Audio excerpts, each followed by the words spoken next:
Hey, and welcome to Lemon Drops, brought to you by the Smoky Lemon crew. Well, we're talking branding, marketing, and everything in between. So grab a coffee, sit back, and let's drop in. Welcome to our next edition of Lemon Drops. And today in our podcast studio, another special guest. We've got Drew Jeffrey, who is the president of the Taranaki Music Society. Hi, Drew. Good morning. Thanks for joining us. You're welcome. So Taranaki Music Society's made some big waves recently, made some bold decisions. And so what we just want to do is highlight what you guys do, the impact on our local music scene, and the support you have for our local talent. So I guess the first question is, what is Taranaki Music Society and the story behind it? Right. Well, story basically starts at the end of last year when 8 Ball closed, and 8 Ball being a large supporter of our local alternative scene and that sort of thing, as well as also the open mics. And with them closing, it left quite a hole in our local music scene as a venue for the alternatives and that sort of thing. So I put a post up on Taranaki Muso's Wanted page on Facebook with a blurb about the glut in the music, that hole that was left when 8 Ball closed, and just what we want to do with rebuilding that situation and what we could provide. So there was substantial feedback through that post and whatnot. So I gathered a group of people that messaged either through the page or privately as well that were keen to support. So I rang up the owners and said, hey, look, can we use the space to have a meeting with everybody and see what we can put together? And so that's what occurred. Makes sense to hold the meeting in the space you're wanting to be able to utilise. Yeah, well, it gives them a visual reference as to, what we've got and what we could work with and the scope of what we could do to make it ours. Yeah. So then what happened from there? So from there, we basically got a group of people together that were proactive about the situation and wanted to make it work. And we formulated basically a plan of what we wanted to put together, how it was going to look, and how we were going to make it all work and that sort of thing. And that sort of kicked off with, originally I was looking at taking over the property myself. Right, yeah. There was a very significant financial outlay for myself and that sort of thing, and my wife said no, which was a completely understandable. Wise woman, yeah. Yep. Which pushed me into the direction of, okay, so we need to do this as a collective, in which case I started doing some investigation and learnt very quickly that there are other groups around, particularly the North Island that I know of, that have got a very similar sort of setup. The Stomach, for example, has been running for 30 odd years. Where's I think. The Stomach? In New Plymouth, Palmerston North. I thought, yeah. Yeah. So, and what a name. yeah. So that's the name of the facility. Yeah. Which is also, like I say, it's run by a body as best as I know. Yeah.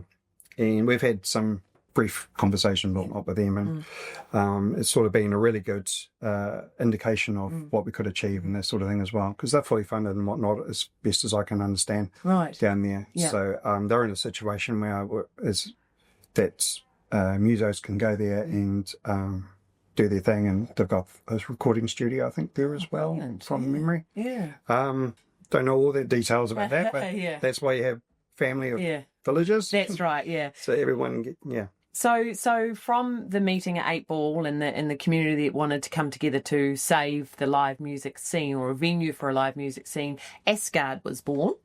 Yeah. So Asgard, the name itself, there was a few names that were floated around at the time, but we basically wanted a name that was good with the theme, being that, there's a lot of us in the alternative music community that are well aware of the likes of Valhalla down in Wellington, for example.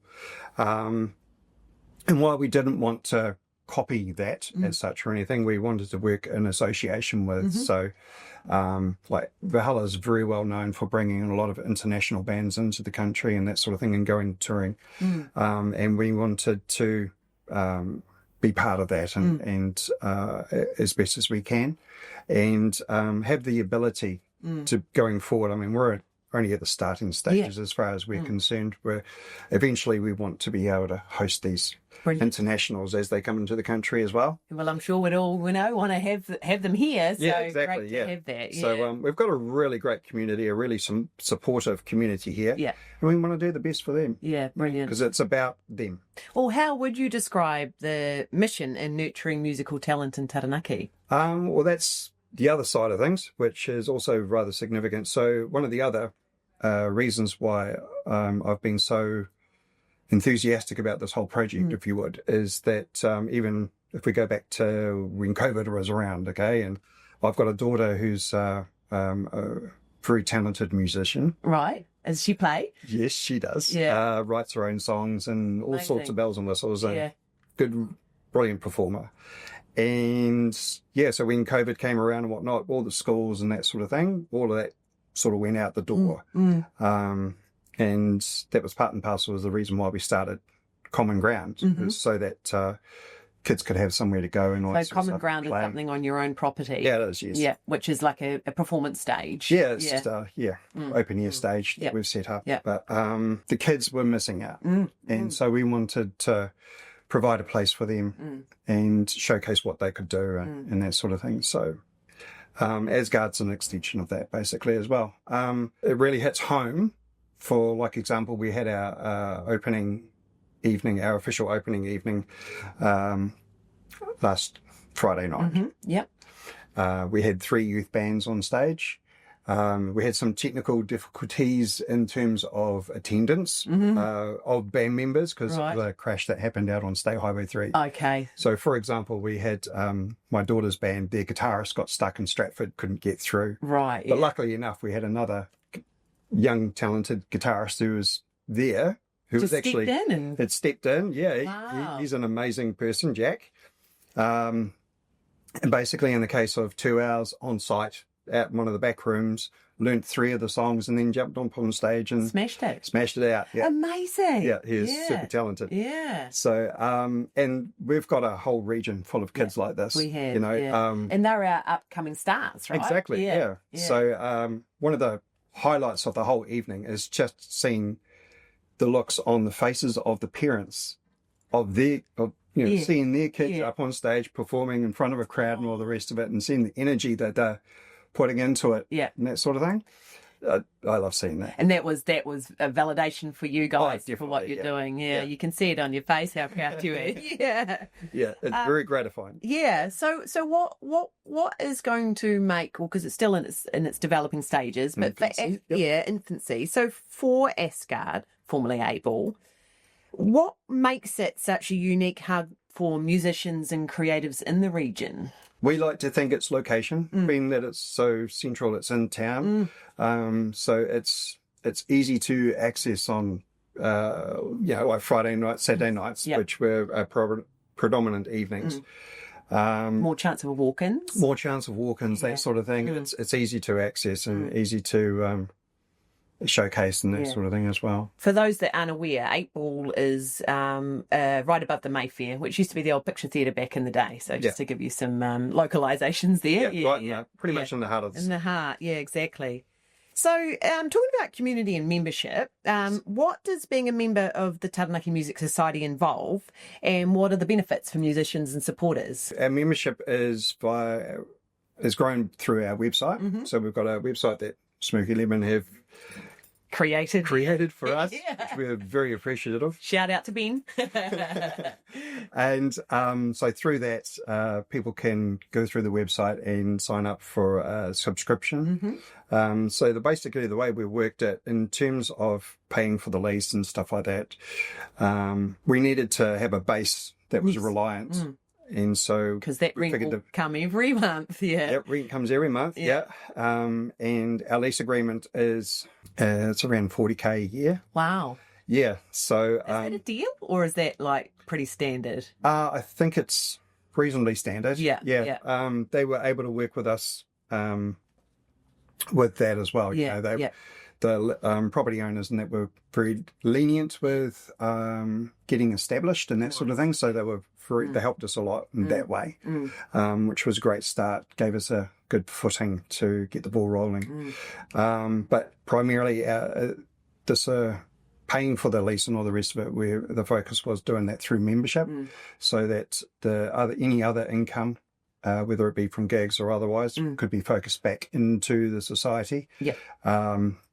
And back into the venue to grow it and improve things as we go. Because when you took it over, it was a complete blank canvas. You had to fill the fridges and put fridges in. So there's been a few people that have been very helpful, and particularly with finances and things like that as well, just to get the ball rolling. And so we've had to buy beer fridges and lease others and get a that sort of thing. Get a liquor license, which is not easy. Particularly when you're in a society, there's a lot of bells and whistles and everything. So that has been quite a journey, but we've got there. So when you are a member, obviously financially that will help Asgard, but what are the benefits for members? The primary thing is having a place to play. So having somewhere where they can call us up and say, hey, we want to do a record release, or we want to put a gig on with some other bands from out of town, perhaps. They can approach us and we can facilitate that. We can make it happen. And so primarily our membership is $10 a week subscription, and we basically marketed that as like a beer in town on a Friday night, Saturday night. Probably easy. more than $10 these days. Well, to be fair. So we kind of figured, at $10 a week, the cost of a beer. Exactly. It's And how has the uptake been? Like, how's it been supported? Pretty good. We definitely need more numbers. Right. So we'll put some links in the bottom of this. We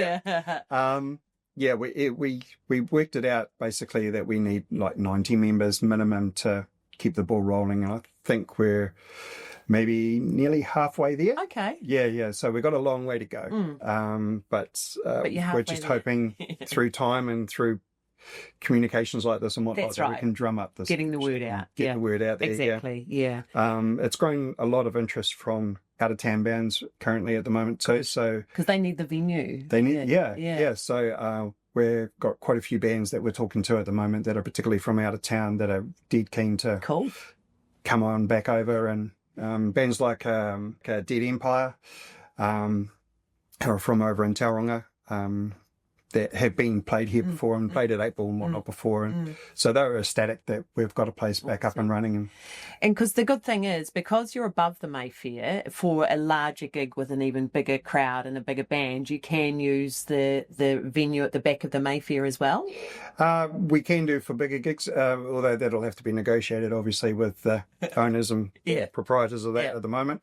Let's focus on one venue at a time. At the moment we're in support of that. Like, so Devilskin's playing at the Mayfair on the 21st of January. So Devilskin's playing at Mayfair. So I had a chat with some of the crew and bits and pieces from Devilskin, and it looks like we'll probably be doing the official after party for them as well, and get Paul and Nels and the team up, along with the crew from Villainy. You definitely look like you could be part of the Devilskin Hall for the Mayfair Club. It might get a dye for the kid. Reed. It might get dyed, but we'll see how that plays out. So we did one recently for Alien Weaponry in Shepherd's Reign, who played at the TSB Showplace. Contacted them and said, look, we would really love to host you for an after party, and they were more than happy to do so. And so has that become open to public as well? Yes, it is. Yeah. So it was actually really cool because like they were on stage in their show, and a couple of songs before the end of the set, told everyone about it. Yeah, they were on stage saying, "Hey, if you want to catch up with us after the gig and all the rest of it, come across the road and see us at Asgard." And it was really cool. Really good. So we had a good flood of people come over. At an after gig, is it more like a meet and greet as opposed to them getting up and doing a few more songs? Correct. Yeah. And in case of Alien Weaponry, we actually also had another local band, Hollow Ground, who put on a half-hour set for them. Oh, sweet. Yeah. We got to showcase a little bit of local talent. Yeah, awesome. Which they also really enjoyed. Yeah. And so we've got, for Devilskin, we've got a youth band. Okay. I'll keep that under wraps for the moment. All right, yeah. We've got a really cool youth band that are keen to come in and do a half-hour set. How amazing for the youth band to know they're playing in front of Devilskin too. They approached me and said, look, we would really be keen to do this. And I was like, yeah, we can make this work. You've got to bring your parents. And Diet Cokes all round. Yeah. How, I suppose we've just touched on that, like how the society supports emerging artists, like by doing things like that. But is there other ways that you help them connect with the wider audience? We're providing a place for them to come and practice. Okay. We're trying to look for tutors to come in and do some music schools and side of things during as well. The day and... Yeah, so that's one of our primary focuses is having music tutors and that sort of thing for youth. So we're on the hunt. So if you're keen on doing that sort of thing, then we would love to have you. What kind of tutors? Any tutors? Any tutors. So, I did speak to a muso yesterday who I met randomly because she's joined up with one of the local bands and they practiced at Asgard yesterday. Sweet, yeah. And it turns out she's a vocal coach. Okay, yeah. So I had chat with her and whatnot. So we're keen to continue that discussion and try and get a start with a vocal coach. So if bands are coming and practicing or you're doing like some tutoring and things there, how does that, is there a cost to the bands or... members? Yeah, right. Unless there might be a cost directly to the tutor. Right, yeah. In terms of having the facility to do it. If you're a member. At $10 $10 a week, then this is one of those benefits. Yes, great, definitely. Yeah, as is using our stage to put on a gig. Right. So if the local bands are members, then the facilities are there for them. How good. And it's just a case of working with what we've got in terms of PA and lighting and that sort of thing. If there's anything over and above that, then we can refer them to the likes of Mark, a local Mark Dawson, local supplier and that sort of thing. If there's anything over and above what we have, they can meet, they can get from there. But otherwise, it's this is what we've got and this is what we've got to work with, and we'll do the best that we can to put on a gig for them. That's some good benefits, yeah, for sure. What about grants and local funding? What have they been able to play a role yet? That is on our agenda of things to tackle. So at the moment, as best as I know, most of the funding grants and that sort of thing happen towards the end of the year. Good about the funding round. Yeah. So we're waiting for that feverishly and trying to get our ducks in a row and everything, so that when it comes to that time, that we can get everything put forward. Yeah, for sure, and try and get that funding because like things like the New Zealand District Council Creative Communities Scheme, things like that. You mentioned about that. It's one I haven't heard of yet, so that's one I'll definitely start looking into for sure. And then there's likes of like Toy Foundation. Yes, so I understand that there's a rotation for that as well, as my understanding, or as I've been told. Yeah. So it's another one that we're waiting to apply. Why would you not want to support nurturing young talent? Well, that's right too. What about collabs? Have you done collabs with like other organisations or festivals like Most FM, local indie radio station? I did do a brief morning chat on Most, and that was cool. Yeah, that was definitely awesome, and appreciated that because they're big supporters of the alternative music scene too, being able to play whatever they want to play and local music as well. Yes. So it's a great little with Don Fisher runs does his music in the Thursday evenings, I think it is, off the top of my head. Once again, another massive supporter of local talent and that sort of thing. So, and the great thing about what we're trying to achieve is it's although we deem ourselves as a home for the alternative metal, rock, that sort of thing, punk. We're definitely open to everything. So I'm waiting for a country western singer. I can imagine that would probably go off rather well. Well, it's going to bring in different crowds to Asgard then too. That as well, true. Yeah. Yes. So then you're catering to different markets and things as well. And we want to cater for everybody. Yeah. So bring Teddy Swims, I'll be there. Okay. If you're listening, Teddy. What sort of events and activities do you regularly organise at Asgard? So we're just getting into the swing of things. We're looking for our Friday nights to have like a monthly rotation that we're investigating, just trying to start kick off at the Nice. moment. Yeah. So that includes like open mic nights, which we're doing this Friday night. Because there used to be open mic nights at 8. There used to be, yes, Yeah. Mike's Brewery's doing one on a Thursday night, so we don't want to compete with that, Sure. obviously. Yeah. We're not interested in competing with other bars and Singer-songwriters as well. Singer-songwriters Yeah. and that sort of thing. We want to contribute too. Yeah. And So we're going to do ours on a monthly rotation Nice. on a Friday night. Yeah. And we've just struck a deal with a local DJ, Critical. Oh, DJ Critical. Yeah, DJ Critical. We're going to do looking at a monthly rotation for him as well. Cool. Well, Kicks that's a off- different crowd again. Yeah. yeah, and so that kicks off on the 30th of this month. Okay. Going to do a old school 90s rave Nice. for all of us oldies that want to reminisce. Will we start at like 4 and be done by 9? 4 in the morning. But yeah, so yeah, we're kicking that off with that. And then we've already got it in the wind that we're going to do like a themed DJ evening once a month. Yeah, awesome. Yeah. And so then it would just be open to the public, sales type thing. Yeah, cool. That sort of. I think for the public to know that when, like, if you're paying a cover charge or something to go, to know it's greater than a cover charge at local pub. Like what that cover charge is doing is if we're creating. doing a local, if we're doing a cover charge. Or exactly. But what that's doing is going towards such a bigger purpose. Yeah. So at this stage, Friday nights won't have cover charges. Okay, sweet. That's our plan anyway. Yeah, nice. Depending if Critical's not playing, we've got a different DJ. There might be one to cover that sort of thing, but it's open to anyone from the public can come. Yeah. So at this stage, we're covering that side of things. That's awesome. Yeah. So and then Saturday nights, we're trying to do and book as many live bands as we can. Right. Okay. To fill every Saturday night. We've all sort of touched on this, but just to ask straight out, how do you decide which artists or genres can feature, or is there no boundaries? No boundaries as such. None that we've actually restrictions. None that we've come across to date. Anyway. Well, you did say alternative music and country music in the same sentence. There is that. Yeah, for sure. I mean, I had a chat with Karen, blueswoman. You might be familiar with.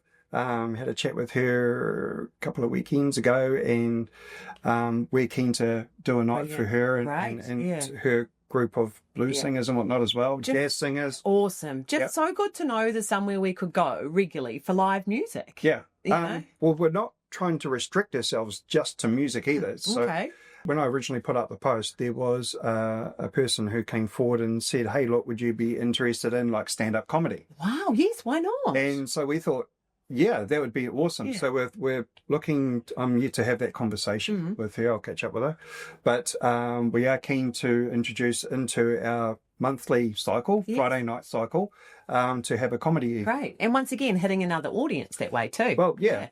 So there's just some logistics and bits and pieces because we're going to need to find some chairs and for things a like sit-down that audience. for a sit-down audience with some, tables and bits and pieces. Things. So we need to work that side of things out, and hopefully maybe someone might be able to help us with some donations or something. Leaners or chairs? Yeah. We've got leaners and bits and pieces that we've constructed and put up there for now, but as a seated venue. We need some help with that. Okay. So if anyone's in the know, we'll be happy to hear from you. Once again, we'll put the links below. So let's just, before we wrap up, Drew, let's talk about the future of music in Taranaki. And what do you see as the biggest opportunities and challenges for our local artists?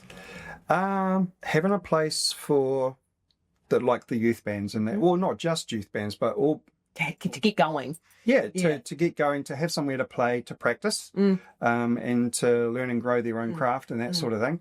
So the biggest thing, mums is going to let them in their garage, are they? Well, that is something that actually came up at our last gig with the youth bands and whatnot, talking to some of the parents, and I was like, the tired of hearing the kids bashing the drums and everything in the garage until whenever and that sort of thing. And I was like, well, we had the opportunity for them to come in and practice. Asgard's kind of by what it's created has helped overcome some of those challenges already and give them those opportunities. Oh, I hope so. Yeah, yeah, it sounds like it. Yeah. How can people get involved? Whether it be musicians, volunteers, supporters, how do we go about it all? Simply come along. Yep. We post regularly. We'll try to post regularly on our Facebook page, and we're looking to put up and expand our website page to include a calendar and that sort of thing as well. Yeah. As well as bookings and taking bookings and that sort of thing. But otherwise, the primary is through Instagram and Facebook. Is a lot of our communications that way at this time. Taranaki Music Society. Yeah. Otherwise, to become a member and that sort of thing, just go to our website, so Taranaki Music Society.org, and find the little tab for the membership and or subscription. You're away. And yeah. So let's wrap up by asking you, Drew, where do you hope to see the Taranaki Music Society in 5 years? 5-year goal. 5-year goal. So what ideally 2029? Yeah. Perhaps take over the whole Mayfair building to put on some epic gigs. That would be pretty and amazing. Showcase our local talent. You could almost do like double gigs, you know? Oh, well, there would be that possibility. Yeah, for sure. Now we're getting a bit ahead of ourselves. It could be that in time that maybe Asgard could in future migrate down to downstairs at Mayfair, and upstairs could be a dedicated school. True. That'd be amazing. That would be, I would love to see something like that happen, but that'd be a great 5 baby steps. Yeah. Yeah. Okay, so to sum up, Taranaki Music Society is created by the people for the people. By the bands for the fans. By the bands for the fans. I like it. Awesome. So if you'd like to be a member, $10 a week, which means that you can utilise that space for rehearsals, for gigs. Yes. And that $10 is going towards helping the local music scene here in Taranaki. Yes, that's the one. Brilliant. Well, Drew, thank you so much for being one of the people that created this shift and creating this space, because I know it's needed. We've got a very good team. Yeah. A very good crew that's helped put all this together. So, I mean, I might be the face of it and whatnot, as you might say, but it's definitely been put together by a very good team. Yeah. That has been very passionate about it. Yeah. Yeah. Well, thank you for coming on our Lemon Drops podcast today. And like we said before, all the links to follow will pop up in the descriptions below. All right. Thanks, Drew. Thank you for having me. Yeah.